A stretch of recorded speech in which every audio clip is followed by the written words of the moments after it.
How do you think about the user persona, product feedback? What are the things that you integrate into your web design? So I don't consider myself to be a real product manager, but I definitely rub shoulders with a lot of them at Roadmunk and through the work that we do at DXM. So how we think about the who definitely comes down to finding that overlap between that user persona and the buyer persona. What are the commonalities they share? And an interesting point that you touched on too is those customers that may be more of a fringe and not a fit. Interviewing them is interesting too, because what that kind of alludes for you is what did I think I was saying versus what message was received.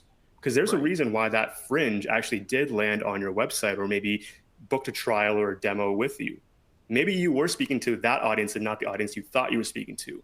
So that conversation alone is insanely valuable and sometimes even more valuable than speaking to a fit. Because a fit, just like a great friend, when you ask them if you got something between your teeth or if your haircut's nice, they're gonna tell you the things that you want to hear.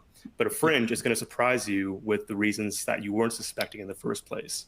So from a Mhm. PM standpoint or from a standpoint of building out your website first and foremost, I really encourage looking into the story brand and journey map that your customer might take, which delves into the other W's of the five W's of web design. So we have the who, so that's the actual person that's coming onto your website. You want to know things about demographic, of course, how much they have to spend, what industry they're in, but you also want to give into the what are they looking for. Each of your Mhm. customers, although the persona may encompass an entire segment, they all might have unique motivators and needs. They're all looking for different what's when they come onto your website.